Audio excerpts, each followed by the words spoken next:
ఏడో తరగతి 4వ పాఠం మర్రి చెట్టు. ఈ మర్రి చెట్టు అనే పాఠం యొక్క ఉద్దేశం, నిత్యం మన పరిసరాల్లో చెట్లు, జంతువులు, పక్షులు వంటి మూగజీవులను చూస్తుంటాం. వాటికి కూడా కొన్ని ఆలోచనలు, అనుభవాలు, అనుభూతులు ఉంటాయి. వాటిని తమ మాటల్లో వివరిస్తే ఎలా ఉంటుందో చెప్పడమే ఈ పాఠం ఉద్దేశం. ఈ మర్రి చెట్టు అనే పాఠాన్ని త్రిపురనేని గోపీచంద్ రచించాడు.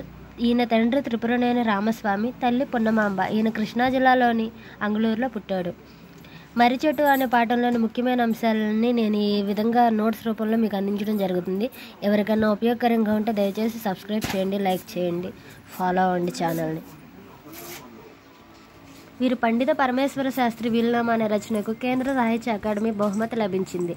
పండిత పరమేశ్వర శాస్త్రి వీలునామా అనేది ఎవరి రచన అని అడగొచ్చండి, గుర్తుంచుకోండి. గోపీచంద్ గారి రచన.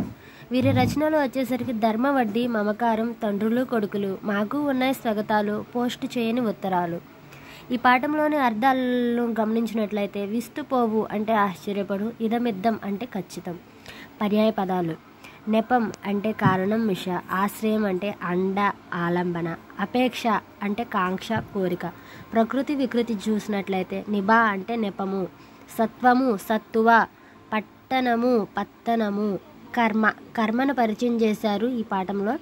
క్రియకు ముందు ఎవరిని, దేన్ని, వేన్ని అని ప్రశ్నిస్తే వచ్చే సమాధానం. అలాంటి పదాలకు చివర ద్వితీయ విభక్తి ప్రత్యయమైన నీ, ను చేరతాయి. ద్వితీయ విభక్తి అనేది ఇంపార్టెంట్ అండి. కర్మలో ఏ విభక్తి ప్రత్యయం చేరుతుందని అడగొచ్చు, లేకపోతే ఏముంటాయి అని అడగొచ్చు. ఎవరిని, దేన్ని, వేన్ని అనేవి ఉంటాయి. క్రింది వానిలో సకర్మకం కానిది లేదా క్రింది వానిలో అకర్మకం కానిది అని అడగొచ్చు, లేకపోతే వాటికి ఉదాహరణలు ఏంటని అడగొచ్చు. సకర్మకాలు ఇక్కడ పదంలోనే ఉంది. సకర్మకాలు అంటే కర్మ ఉండేది సకర్మకాలు, కర్మ లేనిది అకర్మకాలు. సకర్మకాలు అనేది ఇక్కడ వివరంగా మనం చూద్దాము. కైకేయ భరతుని రాజుగా చూడదలిచింది.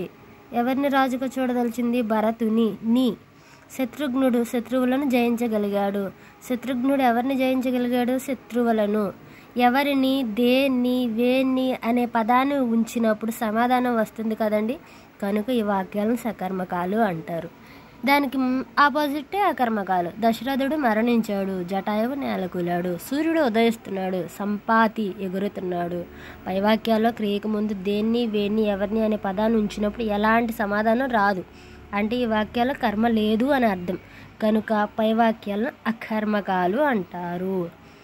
ఇక ఈ పాఠంలో ఇకార సంధికి సంబంధించి వచ్చిందండి. గ్రామర్ పాయింట్లో ఇకార సంధి అంటే ఈ ఉండి పూర్వస్వరంగా దానికి ఏదైనా అచ్చుపరమైనప్పుడు సంధి జరిగితే కనుక దాన్ని ఇకార సంధి అంటారు. ఏమంటివిని విడదీస్తే ఏమి ప్లస్ అంటివి. ఏమీలో చివరి ఈ ఉంది, అంటివిలో అకారం ఉంది.